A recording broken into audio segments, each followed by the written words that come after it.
Sophie. So just going to do a bit of an intro. It's a real pleasure to have Sophie with us in the office today. Sophie is one of the brightest stars in the world of cricket.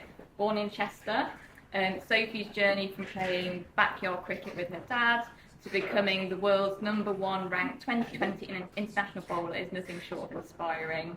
At 17, she made her debut for the England national team, and since then she's been a force to be reckoned with on the field, known for her incredible skill and composure under pressure. Sophie's commitment to excellence and her relentless work ethic make her the perfect fit for Kallik, and we're extremely proud to be sponsoring her. And this partnership isn't just about sport, it's about shared values, dedication, integrity, and that drive to push boundaries. And Sophie's passion for the game and her role in inspiring the next generation of female cricketers align perfectly with what we're all about. And so today we're thrilled to dive deeper into Sophie's journey and hear Sophie's thoughts on the popularity of women's cricket and how you're helping to shape the future of sport and inspire others to follow in your footsteps. So big round of applause for Sophie.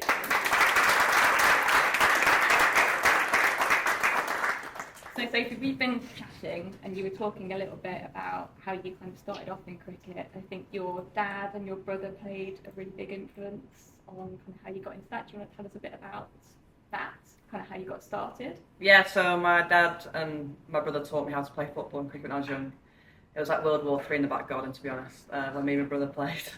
I'd always blame him for hitting the ball over the fence, but it was always definitely me. But yeah, no, we were always there playing cricket, playing football, and some holidays my brother would take me up to the cricket club and we'd spend all day there. Mum would drop us off, and yeah, I was a bit of a tomboy when I was young, so it's all down to my dad and my brother as to why I play cricket. Amazing. And you were selected for England when you were just 17, which must have been like an amazing feeling. How did it feel being selected for the England team at that age?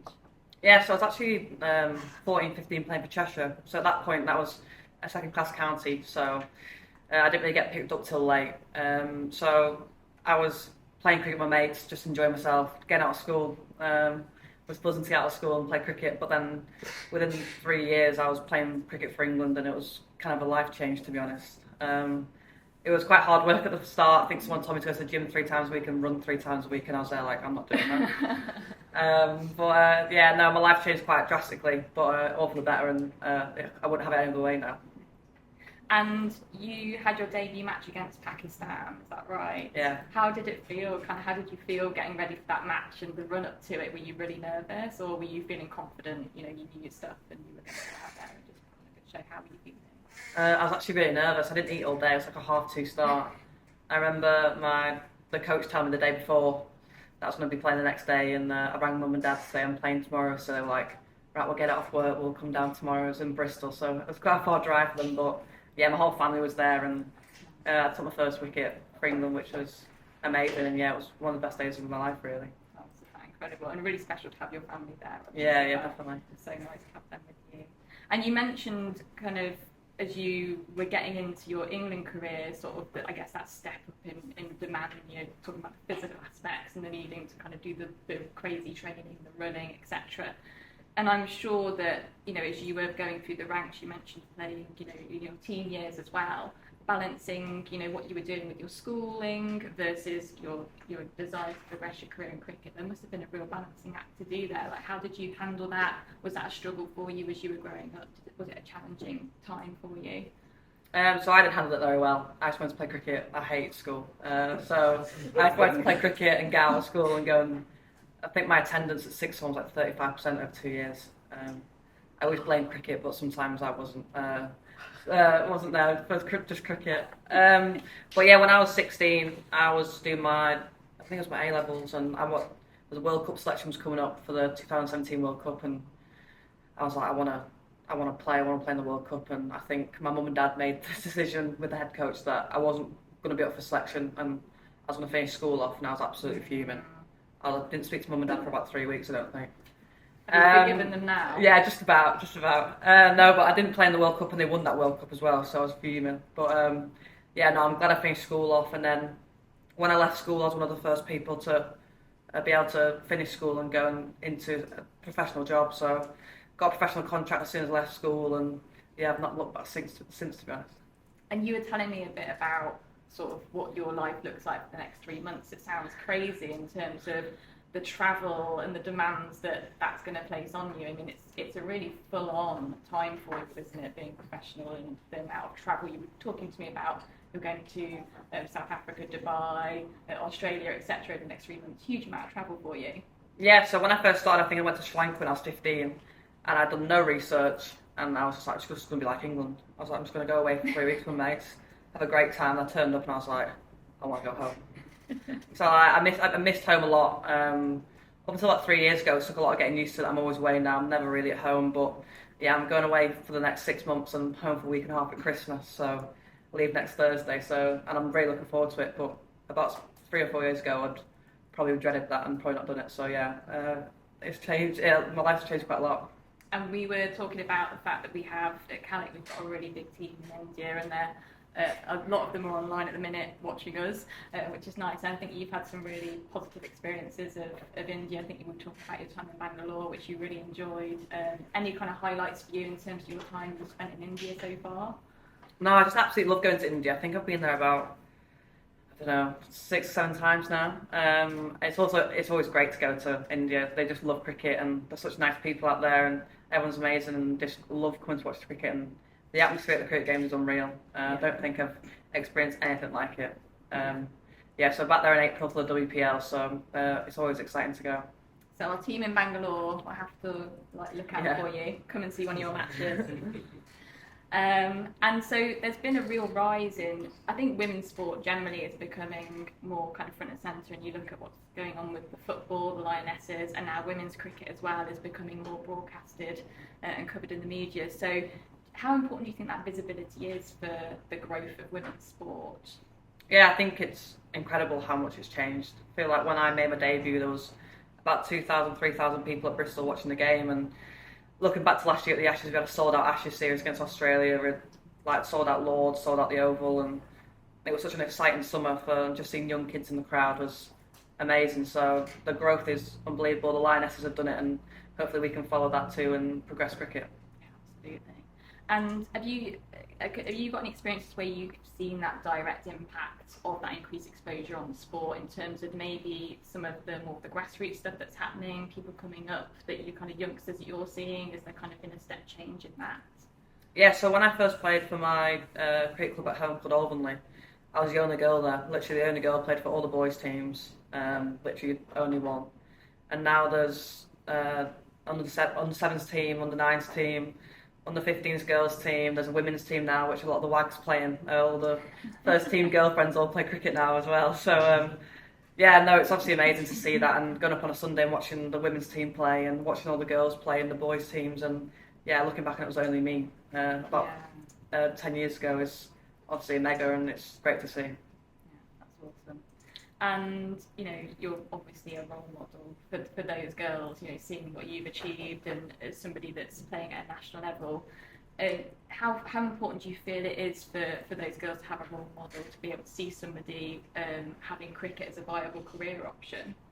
Yeah, I think when I was younger, I was my hero was Leighton Baines. So I'm a massive Everton fan, but my hero was Leighton Baines. And growing up, I didn't really have any female role models, as cricket was more men dominant. But now, girls growing up saying they want to be the next Nat Sitterbrunt, or want to be the next Sophie Ecclestone, is obviously quite cool. And me just being like, I'm only me, that I just play cricket for fun, and they want to do what I do for a living. It's obviously so amazing to hear, and yeah, it just proves a point to we're just doing something good for the youngsters. Absolutely.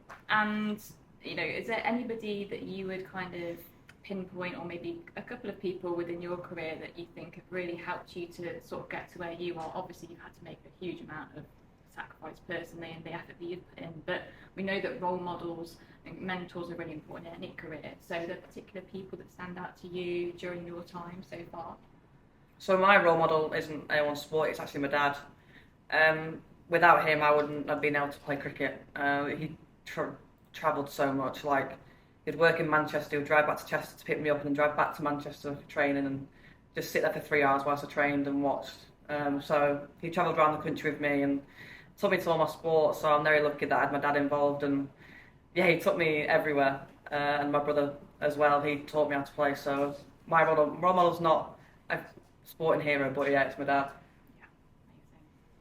Thank you so much. We're going to open the floor now to questions from the team here, and also for our guys that are online. If you've got any questions, feel free to pop them in the chat. Manny will be reading those out and screening those and just having a look through. So, but take any questions from the team that we've got here in the office first of all.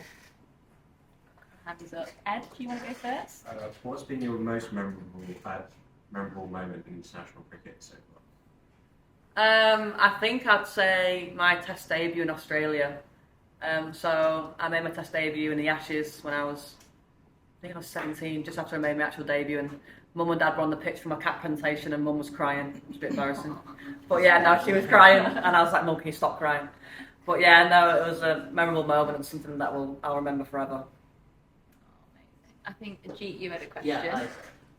So first of all, Sophie, excited to have you here. We see all these commentaries, right? Like in international match, like Harsha Bhogler, or they will be doing some sort of analysis, like basically the intrusion of AI. Like they will analyze the bowling action of a particular player, and they will say like he is likely to do short pitch or full length. So is it just like a hype, or in reality these kind of things happen in the backdoor, like when you guys analyze a post-match analysis or something like this? So we do a lot of analysis, but I think it's all in your head, cricket, to be honest. I think it's a lot of skill, but also you've got to be one step ahead of everyone. So we do a lot of analysis, and it depends how much the commentators know much about cricket, whether they're talking truth or not. But it does happen, and some commentators know, and yeah, just trying to be one step ahead of that at all times. That's always what I think about. Michelle? Hi Sophie, lovely to have you here. And so my question for you is, Beth said that you were known for your cool head under pressure. So how do you get yourself in that mindset? Have you got a routine that you go through before the matches? What do you do to prepare? The only thing that I've got is I'm a bit weird with odd numbers. So everything I do on game day has got to be even numbers. Whether that's 2 sprints, I can't do 3. Everything's got to be like even numbers. Otherwise, it really messes me up. But I just try and enjoy my cricket. That's a massive thing for me. If I've got a smile on my face, I've got one of the best jobs in the world, and you're not always going to be perfect. I used to always try and be perfect at all times, and I used to get angry at myself quite a lot. But I feel like you can't be perfect all the time, even if I'm number 1 in the world. But just keeping a smile on my face. So if you ever see me angry, someone just needs to make me laugh, normally. Yeah, she wants to ask a question. Thanks very much, Sophie. That was fascinating. I'm not supposed to be here, but anyone outside would have been told I can ask a question. We have 2 granddaughters who are both really very, very good in their respective sports. One is a swimmer, the other one is equestrian. And they're reaching an age where the parents are saying, well, what about your future and A-levels and so on and so on? And they're caught between this tension, which you mentioned. Because they're granddaughters, we know better than their parents. How would you suggest we go about this? Because one of them in particular, the swimmer, is told, either you make the decision now that you're going to go on to that international level or not. And she's also had to be very good at school. So can you offer us advice about how would you tell each other, go for the sports or balance them both, or what? Well, firstly, your granddaughter can teach me how to swim because I can't swim. So that would be ideal. Well, if you're in Dubai, we can put you in touch. That's a hard question because I was massively. Well, I just wanted to play cricket. I didn't want to go to school. Which was obviously really hard because my mum and dad used to be like, so if you've got to go to school, I'm not going. I want to go and play cricket. So it's a really hard one for the family, but I feel like you need to find a middle ground, which I never found. And looking back now, I wish I found a middle ground. Because I look back now and think I wish I'd done better at school because I didn't really do anything. And I passed, but I got the whole chat from my mother being like, imagine if you'd worked hard, imagine if you'd worked hard for 2 years and you could just live your life now and not have to look back. But it's just trying to find a balance of school work and cricket because sport, because sport's such a massive thing now for youngsters and growing up, and especially for your granddaughters it seems like a massive thing. But it's just trying to find a balance. I don't want her looking back and sort of saying, oh, if only I would take the Yeah, you don't want any regrets. Yeah. It's just trying to find a balance, Okay, yeah. We try. which is hard. Yeah. Thank you. Thank you very much. Very politically correct answer there. You swerved that one well. Manny, have we got any questions from Yeah, the we team certainly. online? Yeah, we absolutely do. Yeah, we've got one here. How is the WPL different from other leagues you have played in? Oh, good question. I think every time you go to the WPL, I think I've done it twice now and done a few of the Trailblazer ones when I was young, but it's just like they absolutely love it out there. The crowds are always ridiculous. So you go to a game, there's always going to be a big crowd, and the noise is nothing I've ever heard about in a WPL game. I think the Bangalore game that I played against them, there was like 35,000 people, and I think they were all whistling at one point. Alex was like, it's too loud, he only stopped. It was ridiculous. I've never experienced anything like it, but yeah, it's just amazing to go there. Like, everyone loves cricket. Like, it's just great to see that when I go out there, it gives me a bit of reality of why I love the game too, and gives me that back. Brilliant. We'll take another one, Manny. Yeah, perfect. How's your experience playing in Up Warriors team? Yeah, no, I love playing in UP Warriors. I think anyone who's a big cricket fan, I get to play with Deepti Sharma, so we're the spin twins of that team, and it's obviously amazing to play alongside someone like Deepti Sharma and Lisa Healy, who's obviously the other overseas, and Ty McGraw as well. It's great to play against the people that I hate bowling at. So, so yeah, it's a great team and a great franchise to be a part of. Excellent. Any more questions in the room? Yeah. Yeah, I was going to say, how do you balance like cricket and training and everything with your social life, and what kind of things do you like to do? Not very well sometimes. No, I love to play golf and I love going to watch Everton play. So it's always, I've got a big social life as well. So running and going to the gym isn't something that I love doing. I've never loved doing that, but I think it's just something that's part of the job. And I sometimes think to myself that I'm going to watch Everton play today on a Saturday afternoon. I want to go see the family, have a couple of drinks, but all I need to do is a 20-minute run in the morning. That's all. That's my work for that morning. So I just need to go and get it done. So sometimes I get it done and then I can go and enjoy myself and go to the family and go to my friends and watch Everton lose probably normally. That's not what happens. Sounds like the next 3 months aren't going to be very balanced for you. No. Very much cricket focused. Any questions? We do have one cheeky question from the team in India. Do you have any plans of joining the World Challengers in Bangalore?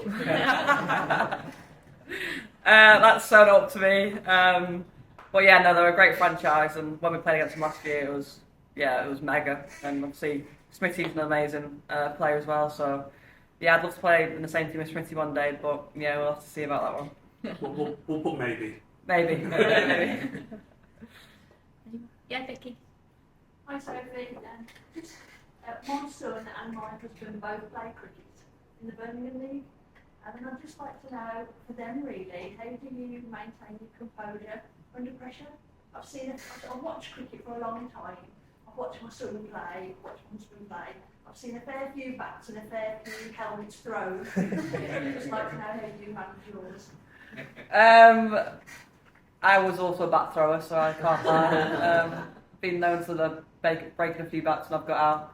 But I think it's a lot of practice, so I put a lot of time in on the training ground and put myself under pressure in training.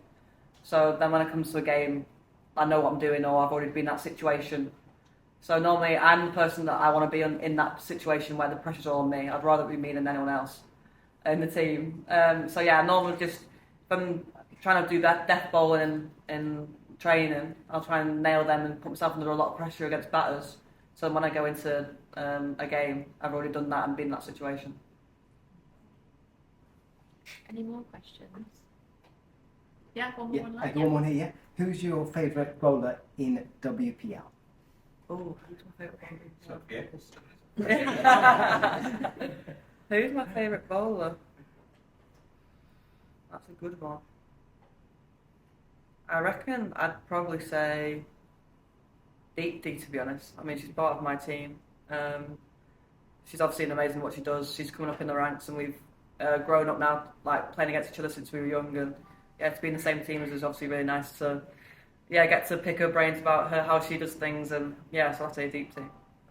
Thank you. All right. I think that's probably the end of questions. Sophie, thank you so much for your time. Big round of applause for Sophie.